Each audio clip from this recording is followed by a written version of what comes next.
नमस्कार, आप देख रहे हैं सुप्रभात बिहार और मैं हूं आपके साथ सुकन्या सिंह।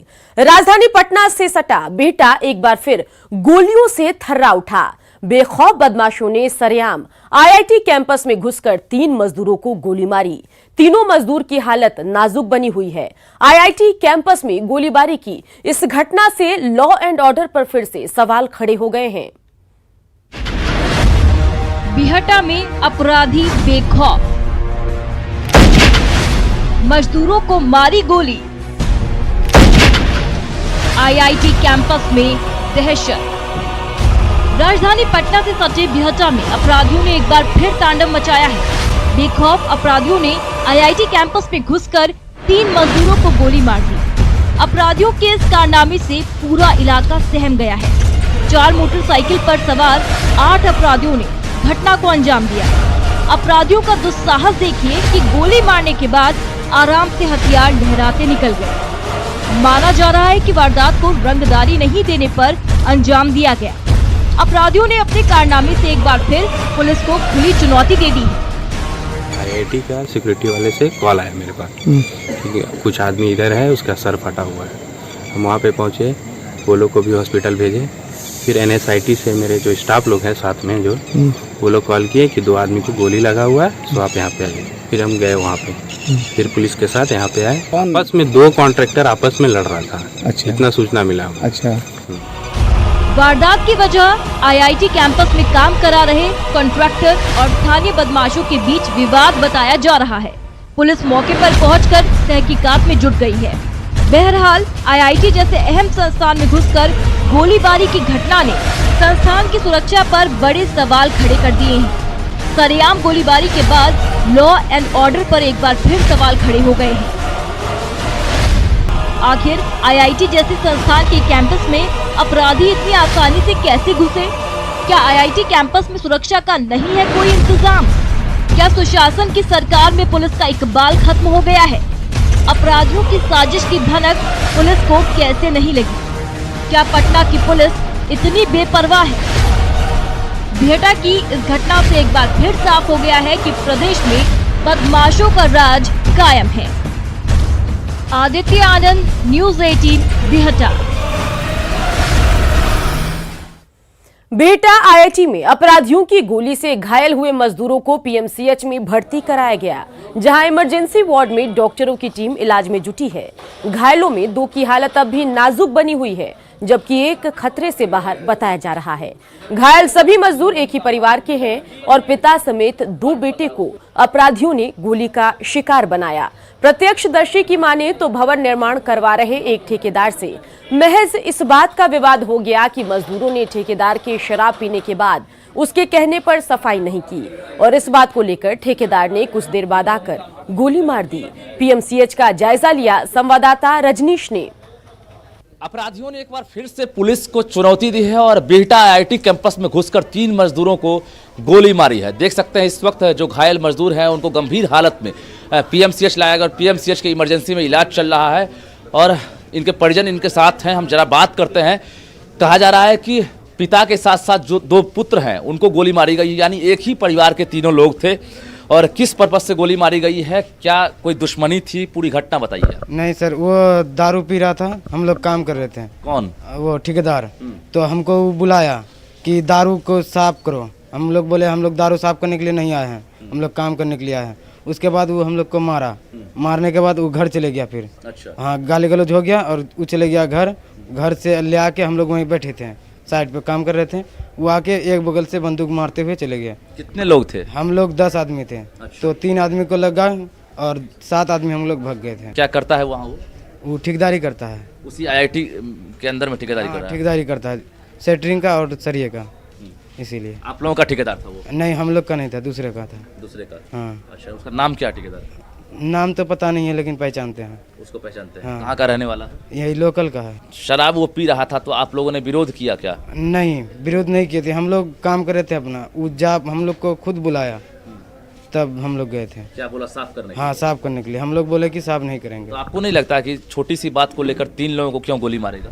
सर, वो अपने मुंह से गाली गलौज देने लगा और एक लड़का को लात से काफी मारने लगा। महज एक शराब पीने के बाद उसे साफ करने को लेकर विवाद हुआ था। उसके बाद इन लोगों ने मनाही की थी, जिसके बाद सीधे फायरिंग की गई है। निश्चित रूप से एक बड़ी घटना है और आईआईटी कैंपस में इस घटना के बाद जो छात्र हैं, साथ ही जो वहाँ के कर्मी हैं, वो दहशत में हैं। सवाल कई हैं कि आखिर छोटी सी बात को लेकर 3 लोगों को क्यों गोली मारी गई। पुलिसिया जांच का विषय है, लेकिन पटना पुलिस को एक फिर से चुनौती मिली है और अपराधी अब तक गिरफ्त से बाहर है। निश्चित रूप से सवाल उठता है कि आखिर सुशासन की सरकार में अपराधियों का मनोबल क्यों इतना बढ़ रहा है। कैमरामैन आशीष के साथ रजनीश कुमार, न्यूज़ 18 पटना। पटना पुलिस ने नशीले पदार्थों का बड़ा खेप जब्त की है। 4 करोड़ से ज्यादा की ब्राउन शुगर के साथ 3 तस्करों को गिरफ्तार किया गया, जिनमें से 2 पटना के जबकि 1 समस्तीपुर का रहने वाला है। टाउन डीएसपी ने बताया कि गिरोह का बड़ा नेटवर्क है, जिनकी गिरफ्तारी के लिए छापेमारी की जा रही है। ब्राउन शुगर कहा जाने वाला ट्रक गाड़ी से मिला, इसमें कुल 3 आदमी गिरफ्तार हुए। गिरफ्तार व्यक्तियों के पूछताछ के आधार पर एक बड़े संगठित गिरोह का पता चला है। बढ़ते आगे बात कर लेते हैं मधुबनी की, जहां केले की आड़ में शराब की तस्करी के मामले का पर्दाफाश हुआ। घटना फुलपरास थाना के पेंता इलाके की है।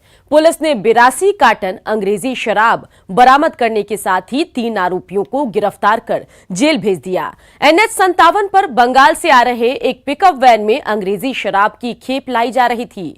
सूचना मिलने के बाद पुलिस की टीम ने संभावित इलाके में नाकेबंदी कर पिकअप वैन को जब्त कर लिया। पुलिस को चकमा देने के लिए, जी हां, पुलिस को चकमा देने के लिए वैन में ऊपर से केला लदा हुआ था, लेकिन केले के नीचे 82 कार्टन अंग्रेजी शराब छिपाकर रखी गई थी। हम लोग को सूचना प्राप्त हुई, गुप्त सूचना की एक पिकअप वैन है, उस पे केला लदा हुआ है, उसी के अंदर शराब छुपा के ले जाया जा रहा है।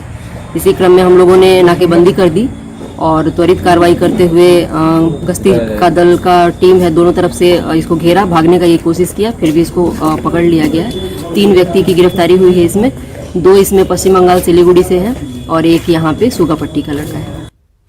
बिहार में सस्ते दामों पर मिल रहे प्याज पर अब सरकारी ग्रहण लग गया है। बिहार सरकार ने नेफेड और बिस्कोमान के प्याज काउंटर पर कानून व्यवस्था का हवाला देते हुए रोक लगा दी। सरकार के मुताबिक काउंटरों पर भारी भीड़ की वजह से विधि व्यवस्था की समस्या हो रही है। सरकार के फैसले के बाद आज शाम तक ही बिस्कोमान सस्ते दरों पर प्याज मुहैया करा पाएगा। बिस्कोमान चेयरमैन के मुताबिक पटना में अब तक 19 ट्रक प्याज लोगों को मुहैया कराया जा चुका है, जिसमें हर ट्रक पर 9 लाख रुपए का नुकसान हुआ। बिहार में बिक्री पर रोक के बाद प्याज के 10 ट्रकों को झारखंड भेजा जा रहा है। डिस्ट्रिक्ट एडमिनिस्ट्रेशन का फोन मेरे प्रबंध निदेशक मिस्टर आरपी सिंह को गया कि भाई जितना जल्दी हो आप इस सेंटर को बंद कीजिए, इसलिए कि 35 रुपये किलो प्रति किलो के दर पर आपके प्याज बिक्री करने के कारण बहुत ज़्यादा भीड़ जुट जा रहा है और उसको भीड़ को संभालना काफ़ी मुश्किल हो जा रहा है। इसलिए जितना जल्दी हो आप बंद कर दीजिए। हमारा प्याज 10 ट्रक बिहार के लिए आ रहा था, उसको हम लोगों ने झारखंड डाइवर्ट कर दिया। लगभग हम लोग हर एक एम्प्लॉय 7 से 8 घंटे काम कर रहे हैं। ना हमारे पास लंच करने का टाइम है, ना नाश्ता करने का टाइम है। जितने भी लाइन में लगे हो, तो हम भी यही सोच रहे हैं कि इनको क्लियर करके करें, बट ये क्लियर लाइन हो ही नहीं पा रहा है। ये बिल्कुल मेले जैसा लगे जा रहा है, आए जा रहे हैं लोग। आरजेडी की बैठक में पार्टी में आधी आबादी के प्रतिनिधित्व का सवाल उठा। आरजेडी के राष्ट्रीय महासचिव और पूर्व केंद्रीय मंत्री कांति सिंह ने इस मामले पर पार्टी फोरम में नाराजगी जाहिर की और इसके बाद सनसनी फैल गई। वरिष्ठ नेताओं की मौजूदगी में उन्होंने कहा कि वे हर हाल में आधी आबादी का अधिकार हासिल करके रहेंगी। जगदानंद सिंह के अध्यक्ष पद संभालने के बाद पहली बैठक में मंच संभाल रहे नेताजी ने समय की कमी बताकर नेताओं का संबोधन खत्म करने का ऐलान किया, जिस पर नाराजगी जताते हुए कांति सिंह ने कहा कि आधी आबादी की हकमारी हो रही है और वे इसे बर्दाश्त नहीं करेंगी। इसके बाद पार्टी नेता डैमेज कंट्रोल करने में जुटे। कहूंगी कि इस बात को आप ध्यान रखिए कि कभी भी इस तरह की भावना मन में मत रखिएगा, नहीं तो 50% जबकि हम लोगों को आरक्षण ऐसे भी मिला हुआ है तो पार्टी में भी हाथ लेकर के रहेंगे। सबों के आदर की प्रतीक और एक तरह से राष्ट्रीय जनता दल की तरफ से प्रेक्षक के रूप में आदरणीय कांति सिंह जी। ऑब्जेक्शन थोड़े किया है, वो भी हमारी पार्टी की वरिष्ठ नेत्री है। अब बहुत स्वाभाविक है कि आधी आबादी की चिंता सबको होनी चाहिए, वो याद कराती रहती है। यह पार्टी में एक डेमोक्रेटिक सिस्टम जो है उसको इंगित करता है। अब बात करते हैं मुजफ्फरपुर की, जहां सरकार की सख्ती के बावजूद मुजफ्फरपुर में नाबालिग खुलेआम ऑटो चला रहे हैं। यात्रियों की सुरक्षा भगवान भरोसे है। बात अब गया की, जहां सिस्टम की बेशर्मी फिर सामने आई। मानपुर प्रखंड में घटिया शौचालय तो बनाया ही, लाभुकों के खातों से मुखिया और उसके गुर्गों ने जबरन पैसे भी निकाल लिए। स्वच्छता मिशन के तहत बने इन शौचालयों को देख आप भी शर्म से गड़ जाएंगे।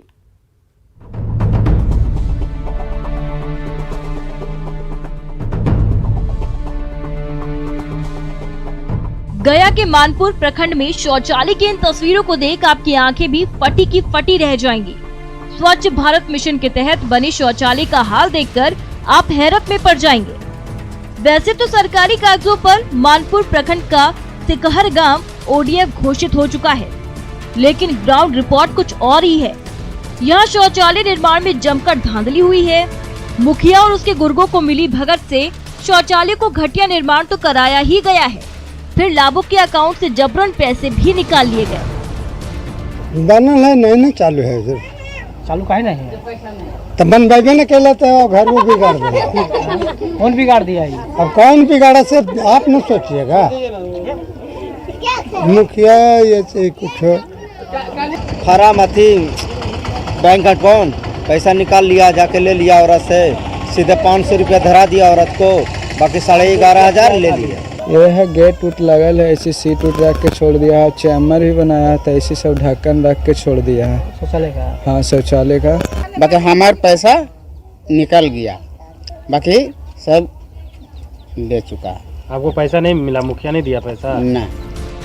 घटिया निर्माण के चलते शौचालय में लगे ईंट और प्लास्टर बनने के साथ ही टूटने लगे। महादलितों की आबादी में शौचालय की हालत ऐसी है कि लोग शौच के लिए बाहर जाने को मजबूर हैं। न्यूज 18 के खुलासे के बाद मानपुर के BDO ने कार्रवाई का भरोसा दिलाया है। तो वो लोग जो लाभार्थी है वो कोई लिखित देगा बयान, उस पर कार्रवाई किया जाएगा। जी, लिखित बयान के बाद कार्रवाई होगी। जी। वहीं पूर्व CM जीतन राम मांझी ने आरोप लगाया है कि गया में कागजों पर सर्टिफिकेट लेने के लिए ODF का खेल चल रहा है, हकीकत कुछ और ही है। ये ODF करने की जहाँ तक बात आ रही है, उसमें गलत डाटा दे करके दिखलाया जा रहा है कि हम इतना प्रखंड, इतना जिला सबको ODF घोषित कर दिया। गया के मानपुर में शौचालय की ये तस्वीरें साफ कह रही हैं कि जनप्रतिनिधि और सरकारी अधिकारी किस तरह से गरीबों का हक मारकर अपनी तिजोरी भरने में लगे हैं। आखिर बेशर्म सिस्टम कब नींद से जागेगा? न्यूज 18 के लिए गया से एलन लिली की रिपोर्ट। गाय के गोबर को बेकार समझा जाता है, लेकिन गया में इस गोबर का इस्तेमाल पर्यावरण प्रदूषण को कम करने और जंगल की कटाई रोकने के लिए हथियार के तौर पर किया जा रहा है। गाय के गोबर से कम होगी पेड़ों की कटाई। गाय के गोबर से कम होगा प्रदूषण। पर्यावरण संरक्षण में गोबर बनेगा ब्रह्मास्त्र। गाय के गोबर से किसानों का होगा कल्याण। ये वो मशीन है जो गाय के गोबर को बेहद उपयोगी बना देती है। ये मशीन गाय के गोबर से लकड़ी बनाती है, जिसका इस्तेमाल जलावन, खासकर शवों को जलाने के लिए किया जा सकता है। गोबर से बनी लकड़ी के इस्तेमाल से जहाँ प्रदूषण में कमी आएगी, वहीं शवों को जलाने पर आने वाला खर्च भी कम होगा। तो इसे लकड़ी बनाते हैं, इसका उपयोग लकड़ी का जो है मसान घाट पर हो सकता है, जलावन के लिए देहात में जा सकता है, चूल्हा चक्की का काम आ सकता है। गया के मानपुर स्थित गौरक्षणी गौशाला में 200 से ज्यादा गाय और बछड़े हैं। गायों और बछड़ों के गोबर को रखने में गौशाला प्रबंधन को काफी मुश्किलें पेश आ रही थी। तभी गौशाला प्रबंधन ने सोशल मीडिया पर इस मशीन के बारे में पढ़ा और 50,000 में ये मशीन मंगा ली। और पहले जमा कर के गृहस्थ लोग ले जाते थे, नहीं भी ले जाते थे तो हम लोग हटाते थे। ज़्यादा होता है तो फिर मैंने इधर से उधर हम लोग को परेशानी पड़ता है। इससे फायदा है कि मैंने पहले गोबर बिगा जाता था, अब इससे लकड़ी बन के कुछ काम में आएगा। इस मशीन ने बिहार सरकार के कृषि और पशुपालन मंत्री की उम्मीदें बढ़ा दी हैं। मंत्री जी ने गोबर की लकड़ी से शवों के अंतिम संस्कार को धार्मिक और प्रदूषण के लिहाज से अच्छा बताया। साथ ही उन्होंने ये भी कहा कि अगर गया में ये योजना सफल होती है तो वो राज्य के सभी 84 गौशाला में ये मशीन लगाने की योजना पर काम शुरू करेंगे। बिल्कुल निश्चित तौर पर राज्य के अंदर में जो हमारे 84 गौशाला हैं जाकर के सभी गौशालाओं में हम चरणबद्ध तरीके से लागू करेंगे। अब यहाँ पहले हम सफल हो जाते हैं और सफलता के बाद आगे आने वाले समय में राज्य के सभी गौशालाओं में हम इसको प्रयोग करने का। गोबर की लकड़ी के कई फायदे हैं। इससे पेड़ों की कटाई कम होगी, वनों के संरक्षण में मदद मिलेगी, इससे प्रदूषण कम होगा, किसानों को अच्छी आमदनी होगी, गोबर के प्रबंधन में मदद मिलेगी। जाहिर है कि अगर ये योजना सफल होती है तो इससे न सिर्फ पशुपालकों को काफी फायदा होगा बल्कि ये बेहतर कल के लिए भी उपयोगी साबित होगी। अरुण चौरसिया, न्यूज़ 18 नेटवर्क, गया। गया के बाद बात पूर्णिया की, जहां बिहार का पहला चाइल्ड फ्रेंडली थाना खोला गया है। यूनिसेफ के सहयोग से खोले गए थाने में बच्चों के लिए प्ले स्कूल जैसी सुविधाएं मौजूद होगी। एसपी ने बताया कि ये बिहार का पहला बाल मित्र थाना है, जहां बच्चे बिना डरे सहजता से अपनी बात पुलिस तक पहुंचा पाएंगे। इस थाने में थानेदार पुलिस वर्दी में नहीं बल्कि सिविल ड्रेस में रहेंगे। बच्चों को जब भी वो थाना आते हैं तो एक वो कंफर्टेबल उनको एटमॉस्फेयर, ताकि उनको डरे नहीं, वो सहमे नहीं। तो हम लोग पहले भी प्रयास करते थे, तो बच्चों से इंटरेक्ट करते हैं पुलिस वाले, वो वर्दी में नहीं रहें, प्लेन कपड़ों में रहें। यहाँ पे बच्चे होंगे, यहाँ पे कुछ समझाने वाले होंगे और बच्चे सब समझेंगे कि सर सबसे नहीं डरेंगे, पुलिस से किसी से नहीं डरेंगे। लड़कियों महिला होंगे जो उसको सब बात समझ सके। और इन सब के बीच आपको याद दिला दें कि आप न्यूज़ 18 सिर्फ 10 पैसे में पूरे महीने देख सकते हैं। आज ही अपने डीटीएच या केबल ऑपरेटर से संपर्क करें या फिर ऑनलाइन सब्सक्राइब करें। साथ ही बिहार की खबरों के लिए आप लॉगिन कर सकते हैं news18bihar.com पर।